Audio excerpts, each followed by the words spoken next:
ఎన్నికల్లో ఓడిపోతామనే భయం పట్టుకున్న టీడీపీ దగాకోరు రాజకీయాలకు పాల్పడుతోంది.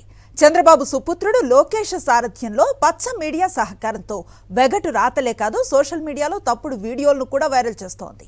ఇప్పటికే సిద్ధం సభలకు వస్తున్న జనాన్ని చూసి ఓర్వలేక అన్ని గ్రాఫిక్స్ అంటూ పిచ్చి కూతలు కూసిన లోకేష్ మార్ఫింగ్ వీడియోలను తెరపైకి తీసుకొచ్చారు. ఈ క్రమంలోనే మంత్రి అంబటి రాంబాబు వైసీపీ ప్రభుత్వానికి మద్దతుగా చేసిన వ్యాఖ్యలను వక్రీకరించింది పచ్చ మీడియా. ఆయన సీఎం జగన్మోహన్ రెడ్డిని తిడుతున్నట్లుగా మార్ఫింగ్ వీడియో తయారు చేసి సోషల్ మీడియాలో వైరల్ చేసింది. దీన్ని చూసిన ప్రజలు వైసీపీ కార్యకర్తలు ఆగ్రహాన్ని వ్యక్తం చేస్తున్నారు. ఎన్నికల్లో గెలుపు కోసం దిగజారుడు రాజకీయాలు చేయటమేంటని ప్రశ్నిస్తున్నారు. వాస్తవానికి అంబటి రాంబాబు ఏం మాట్లాడారో ఓసారి చూద్దాం. రాష్ట్రంలో తేల్చుకోవాల్సింది ఒకే ఒక్క అంశం.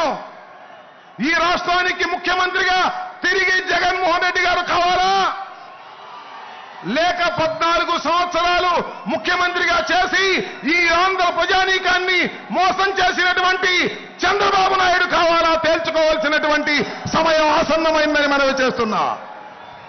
ఇచ్చిన ప్రతి మాటను నిలబెట్టుకున్నటువంటి మొనగాడు జగన్మోహన్ రెడ్డి గారు. 14 సంవత్సరాలు ఇచ్చిన ప్రతి మాటను తుంగలో తొక్కి ప్రజల్ని మోసం చేసిన మోసగాడు చంద్రబాబు నాయుడు. మొనగాడు కావాలా, మోసగాడు కావాలా తేల్చుకోవాల్సినటువంటి పరిస్థితి వల్ల ఆంధ్ర రాష్ట్ర ప్రజానీకానికి వచ్చింది త్వరలో అని మనవి చేస్తున్నా.